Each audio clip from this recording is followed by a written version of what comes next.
अब से सिर्फ 20 घंटे बाद दीपावली के दियों से पूरी दुनिया जगमग होगी। लेकिन कनाडा की राजनीति में प्रधानमंत्री जस्टिन ट्रूडो ने वोट बैंक के ऐसे कांटे बोए हैं कि वहां अब रोशनी के त्योहार पर अंधेरी सियासत हो रही है।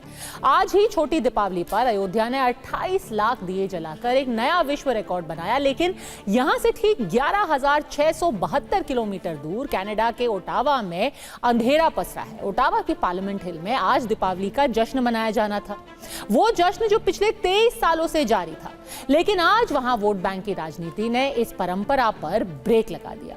ओटावा की पार्लियामेंट हिल पर हर साल की तरह इस बार भी दीपावली मनाने की तैयारी थी। इस जश्न का आयोजक overseas friends of India Canada और मेजबान कंजर्वेटिव सांसद टॉड डोहर्टी थे।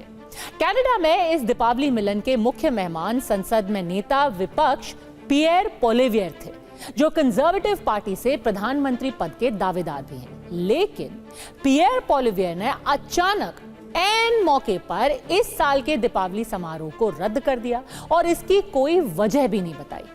लेकिन विशेषज्ञों का मानना है कि इसकी वजह काफी सीधी हो सकती है। कनाडा में हिंदू समुदाय को आमतौर पर भारत से जोड़कर देखा जाता है।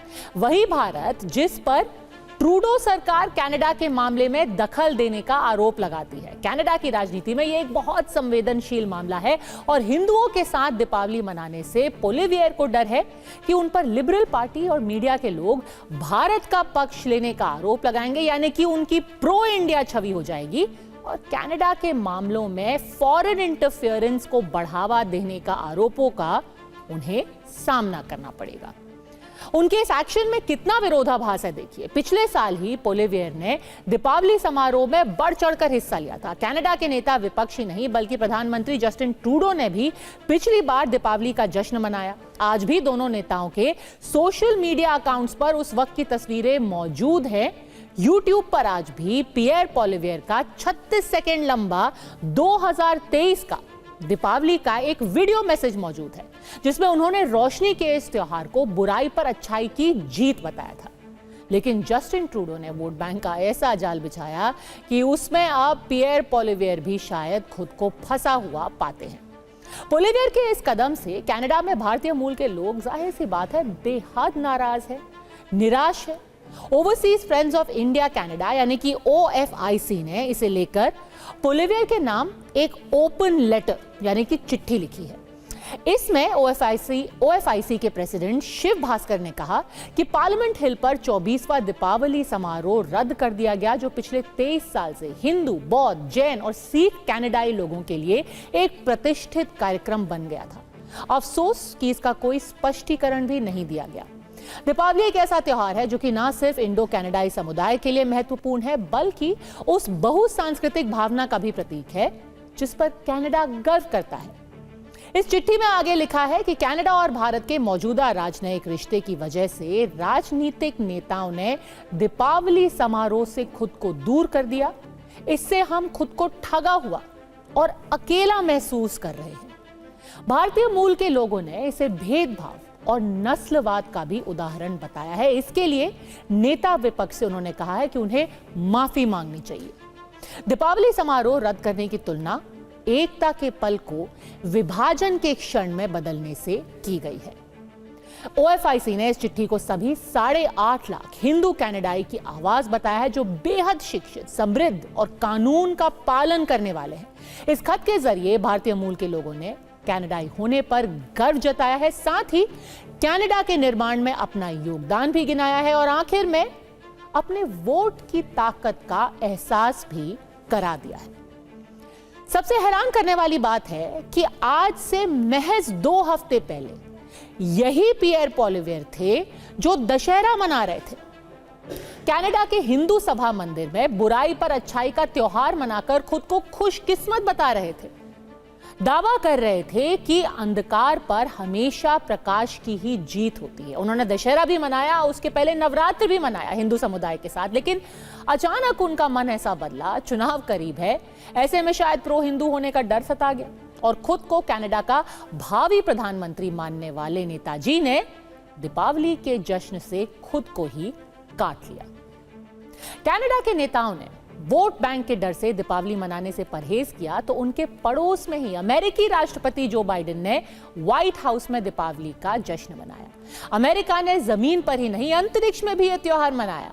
भारतीय मूल की अमेरिकी अंतरिक्ष यात्री सुनीता विलियम्स ने इंटरनेशनल स्पेस सेंटर से दुनिया को दीपावली का संदेश दिया, अपनी भारतीय जड़ों पर गर्व जताया। अमेरिका में तो इस बार एक इतिहास भी लिखा गया। न्यूयॉर्क सिटी में पहली बार दीपावली की छुट्टी घोषित की गई है। 1 नवंबर को न्यूयॉर्क के सारे स्कूल बंद रहेंगे। इस तरह से ऐसा पहली बार होगा जब दीपावली की छुट्टी पर न्यूयॉर्क के 11 लाख बच्चे स्कूल नहीं जाएंगे। तो एक तरफ अमेरिका परिवर्तन और दीपावली की परंपराओं को अपना रहा है, लेकिन कनाडा की राजनीति उनके नेताओं को उल्टी दिशा में चलने के लिए मजबूर कर रही है। अब तक आप ये तो समझ ही गए होंगे कि कनाडा में दीपावली पर हो रही इस राजनीति के पीछे एक मुद्दा है, फॉरेन इंटरफेरेंस, यानी कि विदेशी हस्तक्षेप, जिसका आरोप भारत पर लग रहा है। और इसी साल अक्टूबर में ट्रूडो की सत्ताधारी पार्टी के एक सांसद ने बड़े आक्रामक तरीके से इसी आरोप को दोहराया था, यानी कि भारत पर फॉरेन इंटरफेरेंस का आरोप लगाया था। इस सांसद महोदय का नाम है परम बेंस, और सबसे पहले आप ये सुन लीजिए कि उन्होंने फॉरेन इंटरफेरेंस और भारत के बारे में कहा क्या था। तो आपने सुना कि ये सज्जन कितने चिंतित दिखाई दे रहे थे कि भारत उनके देश के मामलों में कैसे इंटरफेयर यानी कि हस्तक्षेप कर रहा है। उन्होंने ये चिंता अपनी संसद में भी जाहिर की, लेकिन उसके बस चंद ही दिनों बाद मामला पूरा उल्टा पड़ गया। कनाडा के एक पत्रकार सैम कूपर ने बेंस की पोल खोल दी। उन्होंने सबूत पेश करते हुए ये आरोप बेंस पर लगाया कि वो असलियत में खुद अपने देश की राजनीति में चीन का इंटरफेरेंस करा रहे हैं। वो चीन के साथ एक कोलैबोरेटर हैं, यानी कि वो चीन की मदद करते थे कि कैसे वो कनाडा की राजनीति में हस्तक्षेप करें। मतलब ये कि कनाडा में असली फॉरेन इंटरफेरेंस कर रहा है चाइना, और इसमें उसकी मदद कर रहे हैं वही लोग, वही सांसद जो फॉरेन इंटरफेरेंस का सबसे जोर से आरोप लगाते हैं भारत पे। आप हैरान हो गए ना? पर रुकिए, अभी तो पिक्चर शुरू ही हुई है। ये तो हमने आपको बात बता दी पूरे विदेशी हस्तक्षेप के मुद्दे की। एक और इल्जाम जो खुद वहां की पुलिस ने भारत पर लगाया था वो था कि खालिस्तान समर्थक आतंकी हरदीप निज्जर की हत्या में भारत के राजनयिक यानी कि हमारे डिप्लोमैट शामिल हैं। कनाडा की पुलिस ने हमारे डिप्लोमैट्स को पर्सन ऑफ इंटरेस्ट कहा। इसके चलते भारत ने सुरक्षा की वजहों से अपने सारे राजनयिकों को, 6 राजनयिकों को कनाडा से वापस बुला लिया। लेकिन अब वहां के एक मंत्री ने कैसे पलटी मार ली, आप सुनिए। मतलब ये कि आपने भारत के ऊपर ढेर सारे आरोप लगा दिए।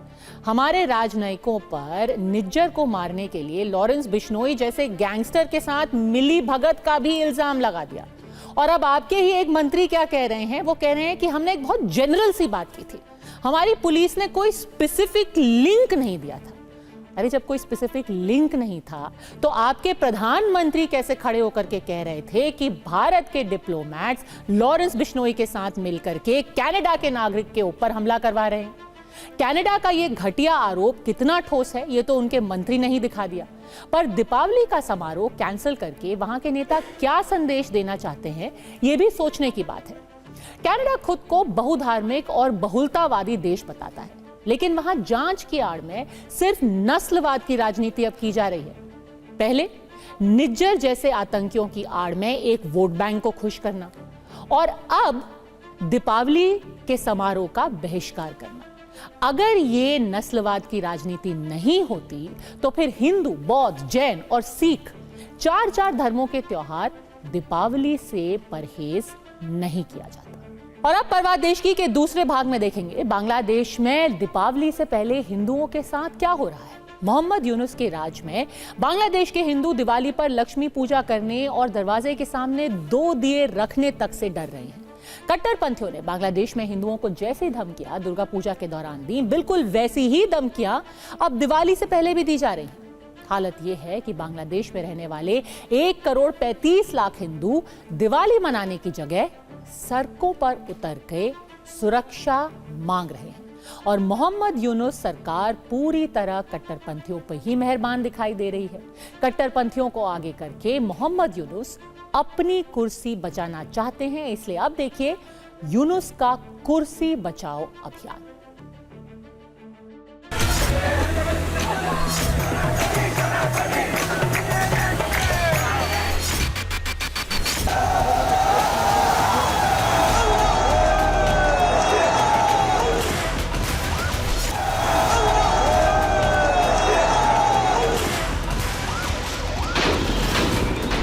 पहले कट्टरपंथियों ने बांग्लादेश में हिंदुओं को दुर्गा पूजा करने से रोका और अब कट्टरपंथियों के साथ मोहम्मद यूनुस की सेना दीपावली से पहले बांग्लादेश के हिंदुओं पर टॉर्चर कर रही है। जब से बांग्लादेश में शेख हसीना की सरकार का तख्ता पलट हुआ है, वहां के अल्पसंख्यक हिंदू और बौद्ध नागरिकों पर सितम की सीमा पार हो रही है। मंदिर ढहाए जा रहे हैं, बौद्ध मठ तोड़े जा रहे हैं, मूर्तियां खंडित की जा रही हैं और अल्पसंख्यकों को त्योहार मनाने से रोका जा रहा है।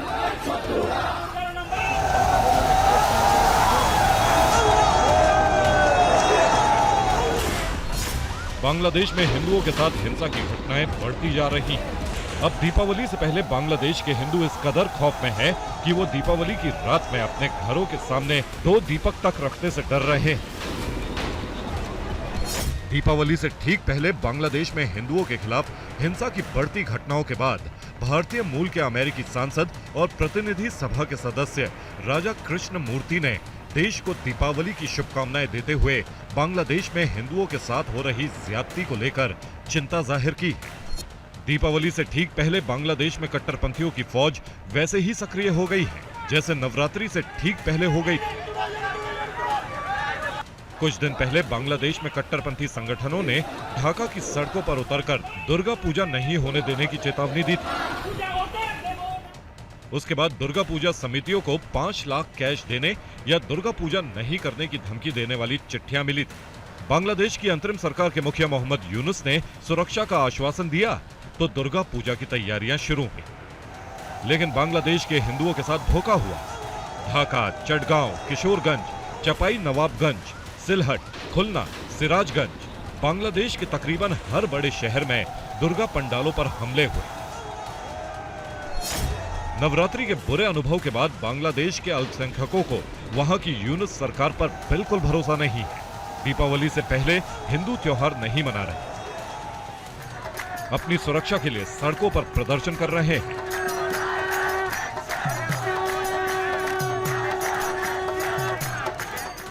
बांग्लादेश में करीब 1 करोड़ 35 लाख हिंदुओं का घर है।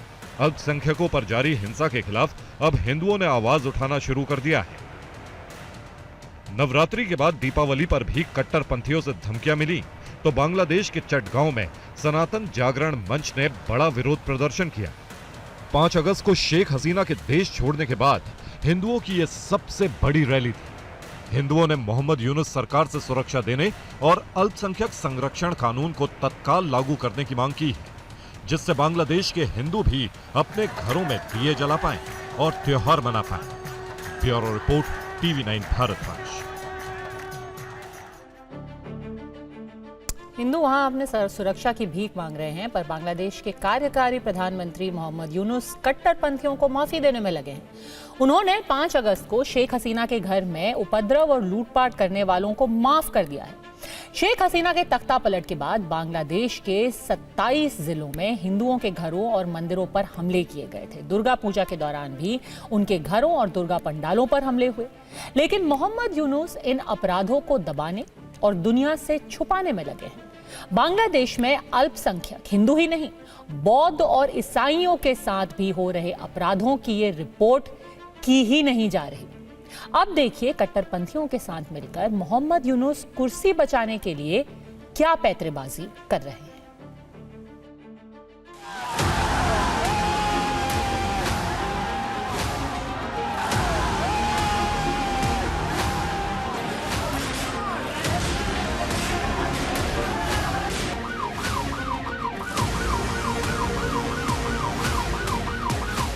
5 अगस्त को बांग्लादेश में ऐसी हिंसा हुई कि शेख हसीना को अपने ही घर से अपने ही देश से भागकर भारत में शरण लेनी पड़ी।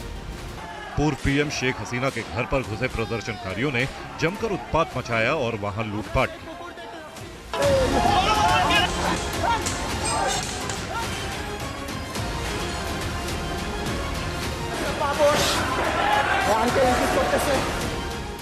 इस दौरान प्रदर्शनकारियों ने तोड़फोड़ भी की, जिसे जो सामान मिला वो उसे उठाकर चल दिए। महंगे सूटकेस ही नहीं, बकरी और मछलियां तक लूट ली गई थी। बेकाबू उपद्रवियों ने पूरी बेशर्मी के साथ अपनी प्रधानमंत्री शेख हसीना के अंडरगारमेंट्स तक लहराए। इन तस्वीरों ने पूरे बांग्लादेश को शर्मिंदा कर दिया। लेकिन ढाका में प्रधानमंत्री के सरकारी आवास गणो भवन में हुई लूटपाट की घटना बांग्लादेश की कार्यकारी सरकार के मुखिया मोहम्मद यूनुस के लिए ये शर्म नहीं बल्कि गर्व करने वाली घटना थी। सबूत गणो भवन से आई इन 4 नई तस्वीरों में दिख जाएगा।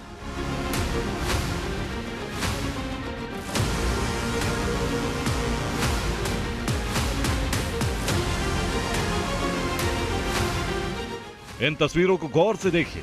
बांग्लादेश के प्रधानमंत्री आवास गणो भवन में 5 अगस्त को हुई लूटपाट और तोड़फोड़ के निशान देखकर मोहम्मद यूनुस खुश हो गए। उन्होंने दीवार पर लिखे नारे देखे, टूटा हुआ फर्नीचर देखा, फर्श पर बिखरे कांच के टुकड़े देखे और फिर आदेश दिया कि जितनी जल्दी हो सके इन्हें क्रांति के दस्तावेज बताते हुए एक म्यूजियम बना दिया जाए। मोहम्मद यूनुस ने 6 महीने के अंदर गणो भवन को क्रांति के म्यूजियम में बदलने का आदेश दिया है। मोहम्मद यूनुस ने कहा है कि गणो भवन में हुई तोड़फोड़ की तस्वीरें और निशानों को संरक्षित किया जाए। जिन दीवारों पर नारे लिखे गए उन दीवारों को ऐसे ही रहने दिया जाए और 5 अगस्त को यहां हुई हिंसा और लूटपाट के चित्रों की सार्वजनिक प्रदर्शनी लगाई जाए।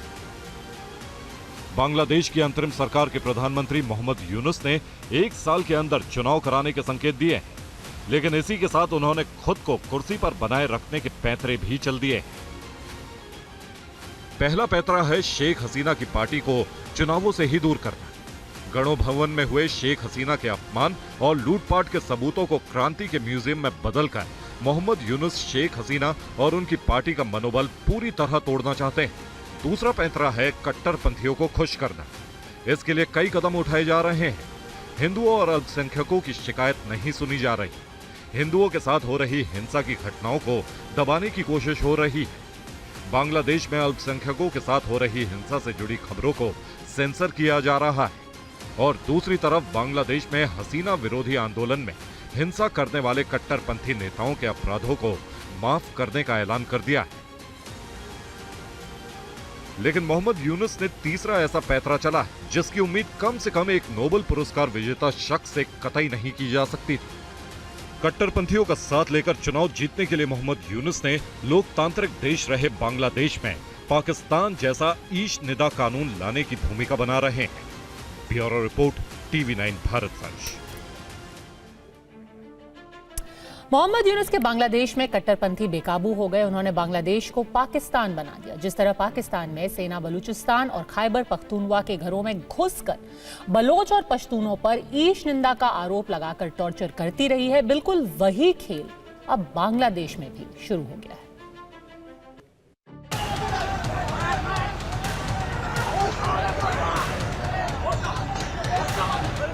ऐसा अब तक पाकिस्तान में होता था। अल्पसंख्यक हिंदुओं और ईसाइयों पर ईश निदा का आरोप लगाकर उनकी हत्या कर दी जाती थी।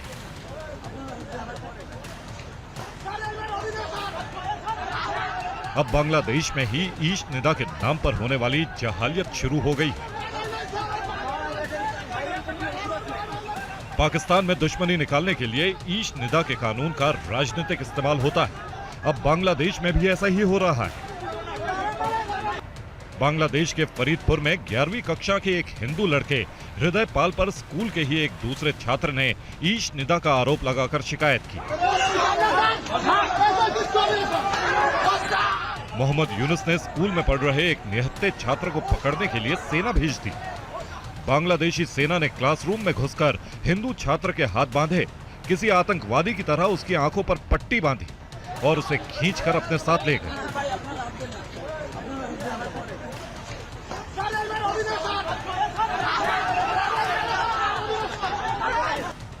बांग्लादेश में 1 करोड़ 31 लाख हिंदुओं को बार बार बताया जा रहा है कि ये शेख हसीना का बांग्लादेश नहीं है, और इस बांग्लादेश में हिंदुओं की कोई जगह नहीं है।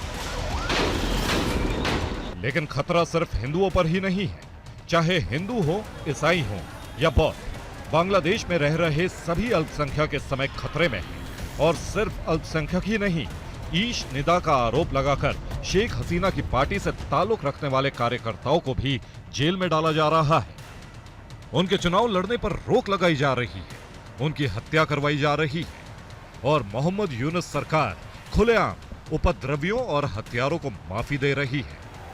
Bureau report, TV9 Bharatvarsh.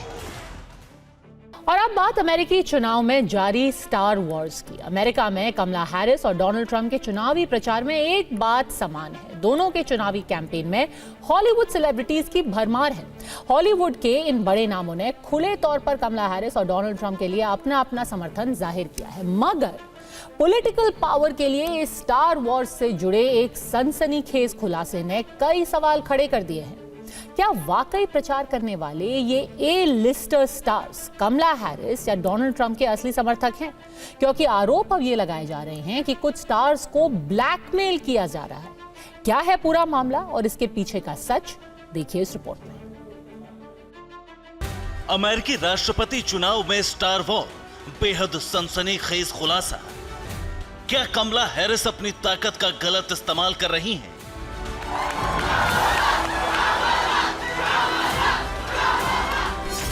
क्या हॉलीवुड हस्तियों को कमला हैरिस के समर्थन के लिए ब्लैकमेल किया जा रहा है?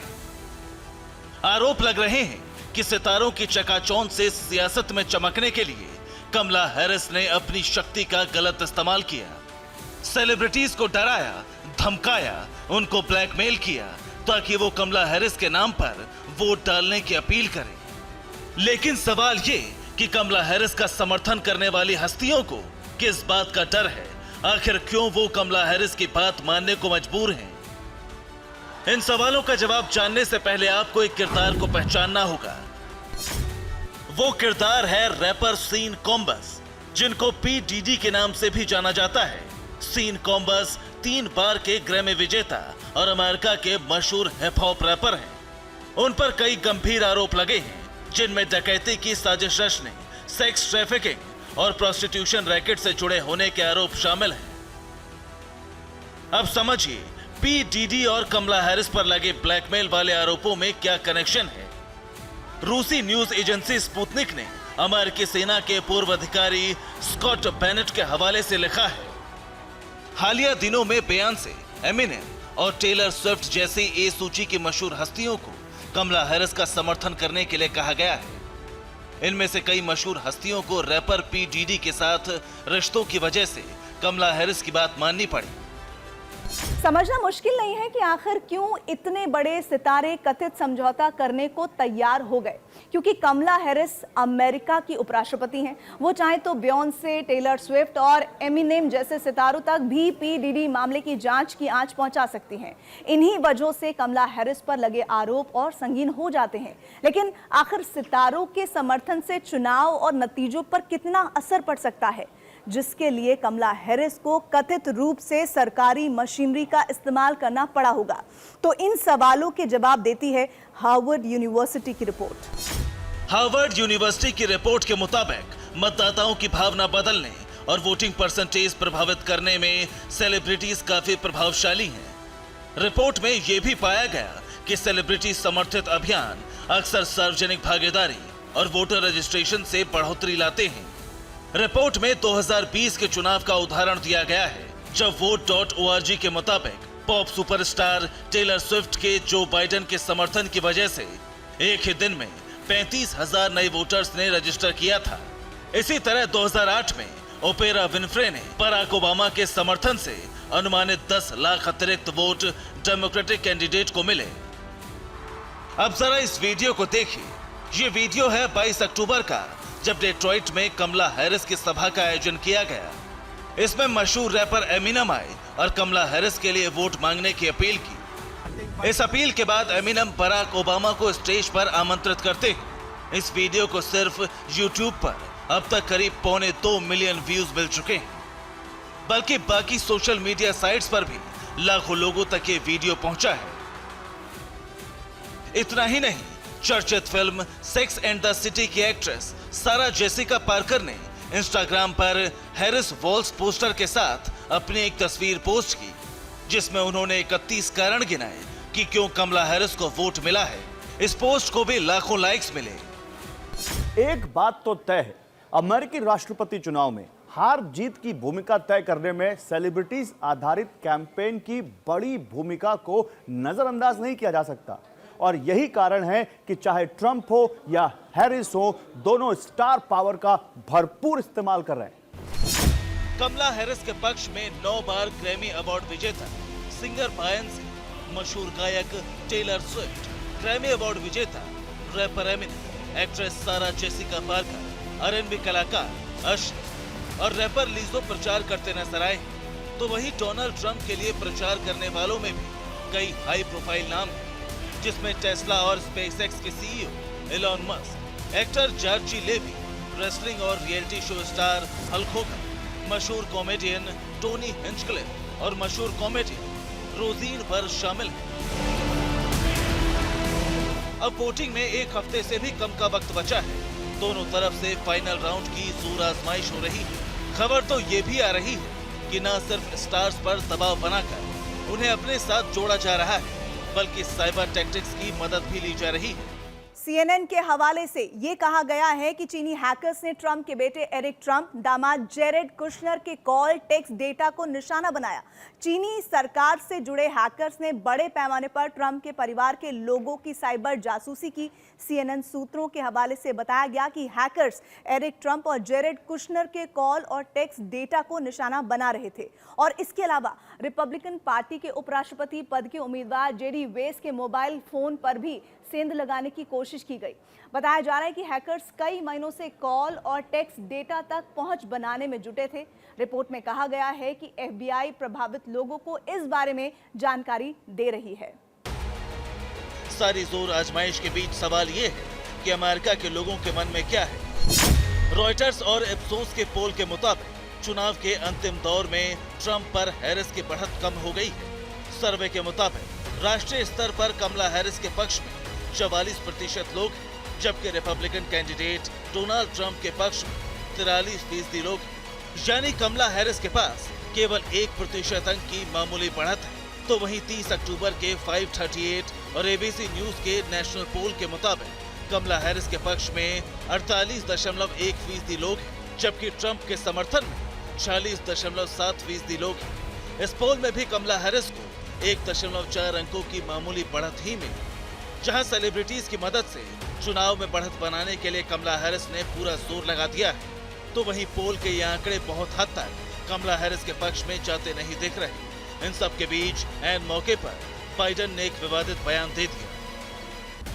बाइडेन के इस बयान को रिपब्लिकन पार्टी ने फौरन लपका और एक कैंपेन की तरह डेमोक्रेटिक पार्टी के खिलाफ इस्तेमाल किया, जिससे कमला हैरिस की मुश्किलें बढ़ सकती हैं। वैसे भी कई सीट्स पर कड़ा मुकाबला है। कहा यह भी जा रहा है कि ये सीट्स हार और जीत में बड़ा अंतर पैदा कर सकती हैं। सबसे कड़ा मुकाबला Pennsylvania, north Carolina, Georgia, Michigan, Arizona, Wisconsin और नेवादा में है, जहां ज्यादातर सीटों पर 1-2% का ही अंतर है और ये सीट हार या जीत में बड़ी भूमिका निभा सकती है। आशंका ये भी जताई जा रही है कि नेवादा, विस्कॉन्सिन और मिशिगन जैसी जिन सीटों पर कड़ी टक्कर है, वहां हिंसा की आशंका है और शायद यही वजह है कि आखिरी हफ्ते में राष्ट्रपति चुनाव की इस लड़ाई में नफरत और बांटने की राजनीति पर जंग हो रही है। कुल मिलाकर अमेरिका के राष्ट्रपति चुनाव में साम दाम दंड भेद सब इस्तेमाल किया जा रहा है ताकि किसी भी तरह सत्ता की कुर्सी तक पहुंचा जाए, चाहे सेलिब्रिटीज को ब्लैकमेल करने के आरोप हों या फिर विपक्षी कैंडिडेट ट्रंप के परिवार की जासूसी के या फिर हिंसा की साजिश की आशंका हो। वोटिंग 5 नवंबर को होनी है, जिसके बाद सब साफ हो जाएगा। Bureau report, TVN Bharatvarsh. सोचिए ये वो अमेरिका है जो अक्सर भारत की चुनावी प्रक्रिया पर टिप्पणी करता रहता है और ये वही अमेरिका है जहां पर हॉलीवुड के सितारों को ब्लैकमेल किया जा रहा है। जो मुख्य चैलेंजर है डोनाल्ड ट्रंप, उनकी हत्या की 3 कोशिशें हो चुकी हैं और उनके समर्थकों को लगातार गालियां दी जा रही हैं। कभी उनको डिप्लोरेबल्स बोला जाता है तो अब तो जो बाइडेन ने उनको गार्बेज यानी कि कचरा तक बोल दिया। दीपावली से पहले धनतेरस और धनवंतरी जयंती पर भारत में एक नया इतिहास लिखा गया। देश के बुजुर्गों को एक नई गारंटी दी गई, उनके सेहतमंद रहने की और मुफ्त इलाज की गारंटी। लेकिन आज हम आपको बताएंगे कि कैसे संकीर्ण मानसिकता वाली राजनीति इस योजना के उद्देश्यों को ही विफल कर रही है या करने की कोशिश तो कर ही रही है। कल देश के 70 साल के बुजुर्गों को मोदी सरकार ने यह दीपावली गिफ्ट दी। आयुष्मान भारत योजना के विस्तार के तहत देश भर के 70 साल या फिर इससे अधिक उम्र के बुजुर्ग इस योजना से जुड़ गए हैं। जाति, धर्म, राज्य और कमाई का कोई दायरा नहीं है। अब देश के हर बुजुर्ग को हर साल 5 लाख रुपए तक का इलाज पूरी तरह मुफ्त मिलेगा, लेकिन सिर्फ 2 राज्यों को छोड़कर, और वो राज्य हैं पश्चिम बंगाल और दिल्ली, जहां गैर बीजेपी सरकारें हैं। आयुष्मान भारत योजना 2019 से ही लागू है और तभी से इन दोनों राज्यों की जनता भी इस योजना की सुविधाओं से वंचित है। यही वजह है कि कल इस स्कीम की लॉन्चिंग के वक्त प्रधानमंत्री नरेंद्र मोदी ने इन्हीं दोनों राज्यों के बुजुर्गों से माफी मांगी। मैं दिल्ली के 70 साल के ऊपर के जितने बुजुर्ग हैं और पश्चिम बंगाल के 70 साल के ऊपर के जितने बुजुर्ग हैं, उनसे क्षमा मांगता हूं कि मैं आपकी सेवा नहीं कर पाऊंगा। मैं उनसे क्षमा मांगता हूं कि मुझे पता तो चलेगा आपको कष्ट है, मुझे जानकारी तो मिलेगी, लेकिन मैं आपको सहाय नहीं कर पाऊंगा। और कारण, दिल्ली में जो सरकार है और पश्चिम बंगाल में जो सरकार है, वो इस आयुष्मान योजना से जुड़ नहीं रही है। अपने राजनीतिक स्वार्थ के लिए अपने ही राज्य के बीमार लोगों के साथ जुल्म करने की वृत्ति, ये प्रवृत्ति मानवता की दृष्टि से किसी भी तराजू पर खरी नहीं उतरती है। और इसलिए मैं पश्चिम बंगाल के बुजुर्गों की माफी मांगता हूं, मैं दिल्ली के बुजुर्गों की माफी मांगता हूं। पीएम ने भावुक होकर दोनों राज्यों के बुजुर्गों से माफी मांगी, तो इस पर अब दिल्ली के पूर्व मुख्यमंत्री अरविंद केजरीवाल का जवाब आया है। उन्होंने दिल्ली में केंद्र से कहीं बेहतर फ्री इलाज की स्कीम लागू होने का दावा किया। आपको 5 रुपए की क्रोसिन चाहिए या आपको 50 लाख रुपए या 1 करोड़ रुपए का इलाज कराना है, सब कुछ फ्री है। हमारा कोई 5 लाख रुपए तक की लिमिट नहीं है। तो जब हमारा सब कुछ ही फ्री है, दवाइयाँ भी फ्री है, टेस्ट भी फ्री है, ओपीडी भी फ्री है, आईपीडी भी फ्री है, अस्पताल में भर्ती हो तब भी फ्री है, केवल डॉक्टर को दिखाने जाओ तब भी फ्री है, तो फिर आयुष्मान योजना का दिल्ली के अंदर कोई मतलब नहीं रह जाता है। यही मैंने कल प्रधानमंत्री जी से निवेदन किया कि आप दिल्ली के मॉडल को स्टडी करके दिल्ली के मॉडल को पूरे देश में लागू कीजिए। आप ये बार बार कि ये हमारी योजना, ये आपकी योजना, जो भी योजना है, अच्छी जो योजना है वो देश के अंदर लागू होनी चाहिए। नहीं, वो उनका ये कहना है कि आप आयुष्मान योजना ही लागू कीजिए, अपनी योजना बंद कीजिए। देखिए, राजनीति तो हो ही रही है, वो अपनी जगह है, लेकिन पश्चिम बंगाल और दिल्ली की सरकारों को दक्षिण के राज्यों से शायद सीख लेनी चाहिए, जहां बीजेपी की सरकार है नहीं, लेकिन आयुष्मान भारत के सबसे बड़े लाभार्थी ये राज्य ही है। 15 जनवरी 2024 तक इस योजना के तहत देश भर में 6.2 करोड़ लोग अस्पताल में भर्ती हो चुके थे, जिसके इलाज पर सरकार ने 79,227 करोड़ रुपए खर्च किए। जानते हैं इनमें सबसे बड़े लाभार्थी कौन कौन से राज्य रहे हैं? तो वो राज्य हैं तमिलनाडु, कर्नाटक, केरल, झारखंड, पंजाब, तेलंगाना और हिमाचल प्रदेश। बड़ी बात यह कि इन सभी 7 राज्यों में विपक्षी दलों की सरकारें हैं। आयुष्मान भारत योजना के तहत 45% हॉस्पिटलाइजेशन इन्हीं 7 राज्यों में हुए और इन्हीं राज्यों के हिस्से में इस योजना के कुल 33% फंड गए। इनमें भी सबसे ज्यादा तमिलनाडु के 102.2 लाख लोग आयुष्मान योजना के तहत हॉस्पिटल में भर्ती हुए, जिनके इलाज पर सरकार ने 887 करोड़ रुपए खर्च किए। दूसरे नंबर पर कर्नाटक रहा, जहां 70.8 लाख लोगों पर इस योजना के तहत 5,934 करोड़ रुपए खर्च हुए। तो तीसरे नंबर पर था केरल, जहां 54.4 लाख लोगों ने आयुष्मान योजना के तहत 5,535 करोड़ रुपए का मुफ्त इलाज करवाया। चौथे नंबर पर था तेलंगाना, जहां पर कांग्रेस की सरकार है। यहां के 13.2 लाख लोगों के इलाज पर सरकार ने 2,803 करोड़ रुपए खर्च किए। आयुष्मान भारत की नई स्कीम से देश के करीब 4.5 करोड़ परिवारों के करीब 6 करोड़ बुजुर्गों को फायदा मिल सकेगा। नए लाभार्थियों में 58% महिलाएं और इनमें भी 54% विधवा शामिल होंगी।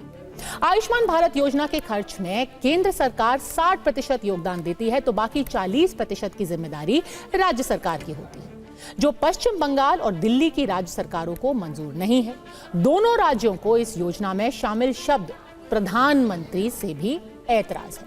वो इसे बदल करके इसे मुख्यमंत्री कर देना चाहते हैं। इस स्कीम का नाम आयुष्मान भारत प्रधानमंत्री जन आरोग्य योजना है, लेकिन पश्चिम बंगाल और दिल्ली की राज्य सरकारें इसमें से प्रधानमंत्री शब्द को हटाना और मुख्यमंत्री शब्द को अंदर लाना चाहती हैं। दक्षिण के राज्य अक्सर जीएसटी कलेक्शन में अपने हिस्से, डीलिमिटेशन जैसे मुद्दे पर केंद्र और बीजेपी को घेरते हैं। वो ये कहते हैं कि जानबूझ के दक्षिण के जो राज्य हैं उनके साथ पक्षपात किया जा रहा है, उनको अपना सही हिस्सा मिल नहीं रहा है। लेकिन आयुष्मान भारत जैसी स्कीम के सबसे बड़े लाभार्थी भी दक्षिण के ही राज्य हैं। इनमें सबसे पहला नंबर तमिलनाडु का आता है। ऐसे में पश्चिम बंगाल और दिल्ली को तमिलनाडु, केरल, कर्नाटका और तेलंगाना से सीखना जरूर चाहिए, जो मोदी सरकार की फ्री इलाज वाली गारंटी का फायदा उठाने में सबसे आगे हैं। और ये फायदा किसी सरकार या किसी राजनीतिक पार्टी का नहीं होता है, ये फायदा होता है उन लोगों का जिनको इन स्कीम्स में भरोसा है। तो परवा देश की में आज का सफर बस यहीं तक।